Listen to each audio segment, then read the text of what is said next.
एक शांत गांव था जो घने जंगलों और पहाड़ियों के पास बसा था। एक दिन सुबह एक किसान सैर पर निकला। घूमते हुए उसने एक विशाल बाज का घोंसला देखा जो तेज तूफान की वजह से जमीन पर गिर चुका था। टूटी हुई टहनियों और बिखरे पंखों के बीच एक अंडा सही सलामत पड़ा था। किसान को उस अंडे पर दया आ गई और उसने उसे अपने घर ले जाने का निर्णय लिया। अपने खेत पर पहुंचकर किसान ने उस अंडे को अपनी मुर्गी के घोंसले में रख दिया जो पहले से ही अपने अंडों पर बैठी थी। दयालु और मात्र स्नेह से भरी उस मुर्गी ने बिना किसी झिझक के उस अंडे को अपना लिया। समय बीतता गया और एक एक करके सभी अंडे फूटने लगे, जिनमें से बाज का अंडा भी था। नरम छोटे पंखों वाला एक नन्हा बाज का बच्चा चहचहाते हुए दुनिया को देख रहा था। वह यह मान बैठा कि वह भी एक साधारण चूजा है।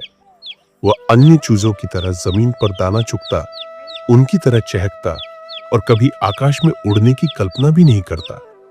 जब उसने ऊंचाइयों में उड़ते पक्षियों को देखा तो एक पल के लिए उसकी आंखों में चमक आई, लेकिन फिर उसने सिर झुका लिया।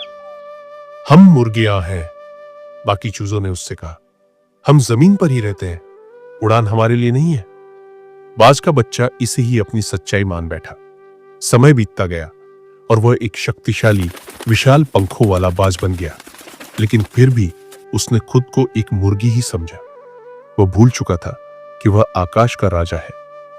एक दिन एक घूमते फिरते संत गांव में आए। उन्होंने किसान के खेत का दौरा किया और जैसे ही उनकी नजर बाज पर पड़ी वे चौंक गए। यह शक्तिशाली पक्षी इस तरह मुर्गी की तरह क्यों रह रहा है?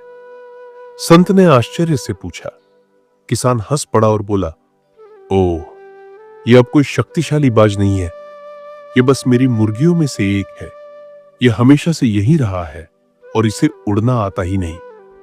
संत ने सिर हिलाया और कहा, सच्चाई समय के साथ नहीं बदलती, चाहे इसे कोई माने या ना माने। संत बाज के पास गए जो जमीन पर दाना चुग रहा था और धीरे से कहा, तुम इस तरह जीने के लिए नहीं बने हो। तुम आकाश के राजा हो, मेरे साथ चलो।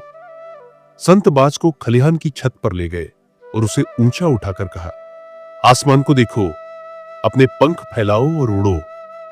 बाज ने एक पल के लिए ऊपर देखा, लेकिन फिर नीचे जमीन की ओर देखा।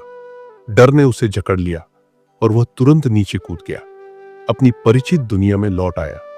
संत निराश तो हुए, लेकिन उन्होंने हार नहीं मानी। अगले दिन वे बाज को पास की पहाड़ी पर ले गए। ठंडी हवा बह रही थी और घाटी नीचे फैली हुई थी।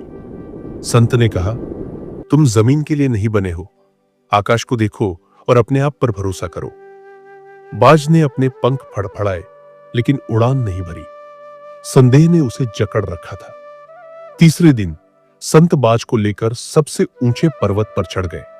वहां से बादल नीचे थे और हवा चारों ओर घूम रही थी। संत ने बाज को अपने पास रखा और धीरे से कहा, तुम जन्म से स्वतंत्र हो, तुम जमीन से बंधे नहीं हो, तुम एक बाज हो, ऊंचाइयों में उड़ने के लिए जन्मे हो। इस बार बाज के भीतर कुछ जाग उठा, एक भूली बिसरी याद। उसे पहली बार महसूस हुआ कि आकाश उसे पुकार रहा है। हवा ने उसके पंखों को छुआ और धीरे धीरे उसने अपने विशाल पंख फैलाए। उसने पहली बार उनकी असली शक्ति महसूस की। एक शक्तिशाली छलांग के साथ बाज हवा में कूद पड़ा। शुरुआत में वह लड़खड़ाया, लेकिन जल्दी ही उसने अपनी लय पकड़ ली। वह ऊपर और ऊपर उड़ता गया। हवा उसे सहजता से ऊपर ले जा रही थी। नीचे की जमीन गायब हो गई और आकाश उसका घर बन गया। संत मुस्कुराए और बोले, आत्मा भी इसी बाज की तरह है। जब तक यह अज्ञानता में बंधी रहती है, यह अपनी सच्ची शक्ति भूल जाती है, लेकिन जब यह जागती है तो इसे अपनी दिव्यता का एहसास होता है और ये स्वतंत्र हो जाती है। यह कहानी मुंडक उपनिषद के ज्ञान को दर्शाती है। बाज की तरह हम सभी के पास एक चुनाव है।